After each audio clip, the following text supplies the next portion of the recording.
There goes the UPS man. He's in his CRV today. Apparently that thing has over 600,000 miles and is still ticking. Anyway, so what's going on, Gato Squad? Welcome back to the channel. Today's a beautiful day in Pennsylvania. If you're new here, consider subscribing. So today we'll talk about something that I've been meaning to talk to you for a while, but I kind of forgot. And it's getting kind of cold now, so I kind of remember now since winter is coming. Why didn't I buy the four-wheel drive WRX Sti over the Type R? So let's go over and talk about it. Shopping for an STI. Let's start.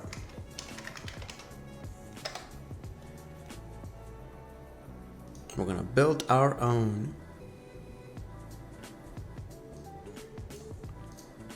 Click on that build.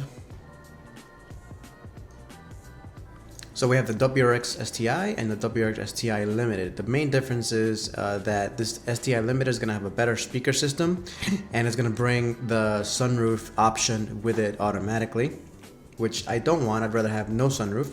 It saves weight, gives you more headroom, and eventually sunroofs, they tend to give you problems. They either start leaking or whatever the case may be. I'm just not a big fan of them anymore. So let's go ahead and click the build on the WRX Sti. And we're going to click on that blue since that's the color I wanted it. You have to get this package if you're going to compare it to the Type R, because this package brings the Recaro seats and the keyless push button start. So we're going to hit continue. These are really nice looking seats. I have sat in them, very comfortable, very good seats. Can't complain about them at all. And it does come with the push button start now, so it's more comparable to the Type R. The only other thing I would probably add is these Vortis generators, since the Type R also has them. And the price we get is $39,562, which is about $2 grand more than I paid for the Type R. Not really.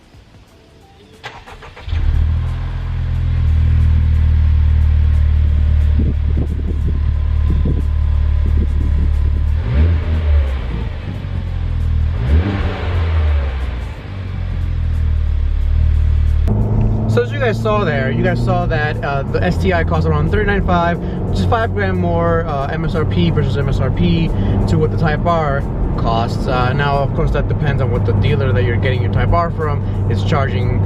Some of them are charging $45,000, $42,000, etc., etc. So I knew that when I was out to buy a Type R, I was gonna basically pay between $36,000, $37,000, $38,000. I ended up paying $37,500. I'm very happy with the decision.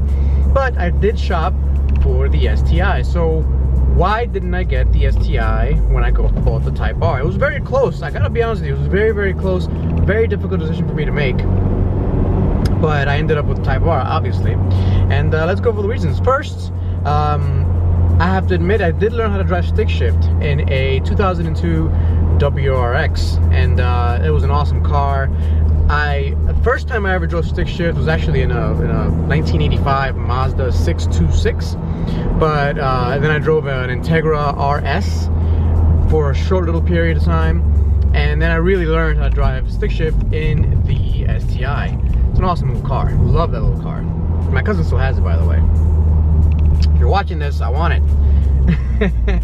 So what's going on over here? Some construction, it looks like.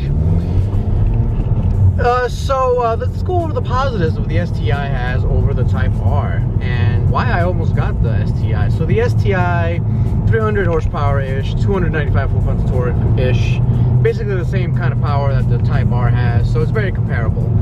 The thing is, it has symmetrical all-wheel drive. Now, symmetrical all-wheel drive is an awesome thing to have, especially when you're in a part of the world where it snows. So here it snows quite a bit. I'm here in Pennsylvania now, and there's a lot of hilly areas and things like that. So I really kind of wanted a four-wheel drive car. Not that four-wheel drive is any is that bad on the snow or anything like that. I'm sure this car will be just fine on the snow. It has a limitless differential and has everything it needs to handle the snow, and I'm sure we'll see how it goes. But all-wheel drive is that much better. It has a little bit of safety to that equation. And what an all-wheel drive system that is. So you heard me harp on RS as having a kind of like an add-on or tacked-on sort of all-wheel drive system, and it kind of is. They put in a pretty sophisticated differential in the back of the RS, and it handles really well. My only problem is that it overheats, and the components are not very They're not very bulky. They're not very, I don't know, I feel like they're not gonna last that long. In the WRX and then the STI, you know that they've been designing four-wheel drive systems for those cars for a long time, and the car is made with all-wheel drive in mind. So all of the suspension system, all of the bushings, all of the drive shaft and things like that are a little bit meatier there. So that's kind of why I liked the idea of getting an STI. So when I went over to test drive it, you know, my first impressions when I test drove it were, man, this car is fun. And it is. The STI is a really fun car. I think that it's one of the best cars out there right now, to be honest with you. So I started driving it, and the biggest thing I have to say about the engine and the power delivery is that it's very fun. So below 3,000 RPMs, that Boxer engine doesn't have that much power. But as soon as it hits 3,000 RPMs and you're full throttle, it gives you that surge of turbocharged power. It just feels awesome. It's almost as exciting as hitting VTEC on the S2000. You kind of wait for it, bam, there's all the power. It's awesome. The only thing I don't like about it is that all the way at the end of the rev range, it kind of dies off a little bit, but that's small potatoes compared to the wallop of power you get at around 3,000 RPMs. It's awesome. The other thing I love about that the STI is the Boxer rumble, and you know, I love Boxer engines. They're basically like this instead of this. So they're harmonically balanced because they counterbalance each other's explosions or detonations. So it's a great engine. It's a great design, and I kind of always wanted one. I've always wanted to have that Boxer rumble in my garage.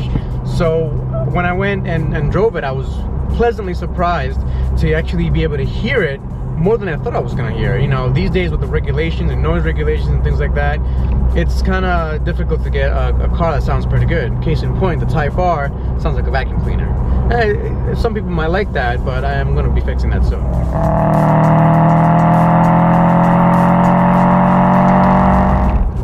So during that test drive as well, I was pleasantly surprised to be sitting in the Recaro seats that it had. It was actually really comfortable, really held you in place. I was very impressed with what that was. The dashboard and things like that, very subpar. Old plastics, you know, very plasticky feeling. Didn't feel that great to be spending almost $40,000 for a car that cheap on the interior. But you know that all of the money went into the engineering of the four-wheel drive system, and you really did feel it, especially in the turns. In the turns, you felt like you can get on it really hard, really fast, and you know you won't lose grip. So I love the all-wheel drive system, love that Boxer rumble. I really like the way the power delivery is handled, and yeah, it was really close to getting it. But the negatives. So the negatives of the Subaru are that, well, that engine that I was just talking about is extremely old. The design of the engine is extremely old. It's basically been out for 15, 16 years at least, something like that.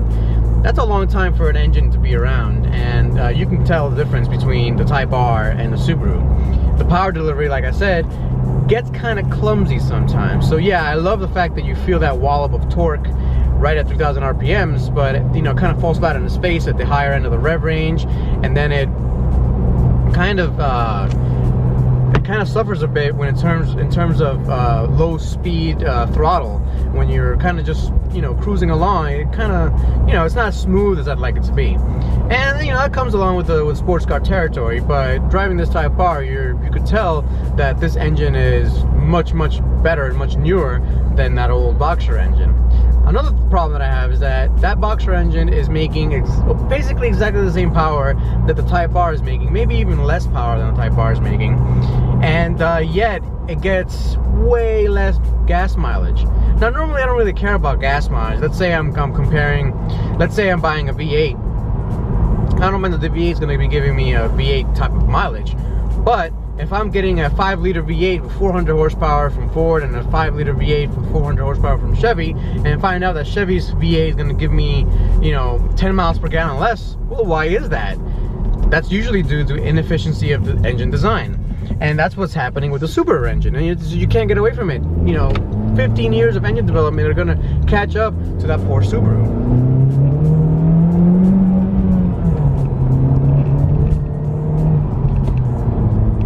So that's something that really kind of, you know, that bothered me. And I also know for the fact that if you start tuning those Subaru engines, as I'm probably going to be doing with whatever car I buy, you end up with a lot of issues that don't really pop up in a lot of other newly designed engines and newer cars. For example, that ringland issue. Just go ahead and Google Subaru Ringland, R-I-N-G-L-A-N-D failures, and you'll know exactly what I'm talking about. It's kind of ridiculous that an engine nowadays has that many failures. Even non-tuned Subaru engines, I've heard, had these kind of issues, and that's something that kind of worries me for reliability and durability reasons. As you can tell, I run my cars pretty hard, you know, take them to the track a lot. I have a ton of fun in them, and if they can't handle the abuse, then I really shouldn't be buying that car anyway. So that's really one of the main things. The second thing that I think the Type R has over the STI is the fact that the STI no longer comes in hatchback form. That hatchback that I have in the Civic is a must for me to have, because I carry all kinds of stuff. You know, it's very useful for me day to day. You know, I can carry, you know, a TV or building materials or my tools or whatever it is that I need to do for the day. Just throw it in the back. I don't even think about it. For track days even, as I've shown you a couple times, throw everything in the back, the tires, the wheels, the tools, the chair, the helmet, everything, and I still have room for passengers. I don't think you can do that with the STI. In fact, I know you can't do it with the new STI because it's not a hatchback. It doesn't have that space efficiency that I'm looking for in the car that I own. So those two are the main reasons why I didn't get the STI. The last reason why I didn't get the STI is because I know that the redesign is coming very soon, probably within a year or two. I'm keeping a very close eye at that new WRX or Sti exhibition in Tokyo Motor Show coming up soon. I'm keeping a close eye on that because I think the next STI is going to be very exciting. And hey, who knows? Maybe I'll add it to my garage if it's that good. We shall see. Alright guys, I hope you enjoyed this video. If you have any questions, as always, put them down below in the comments. Don't forget to like the video and subscribe, and I'll catch you guys next time. Peace out.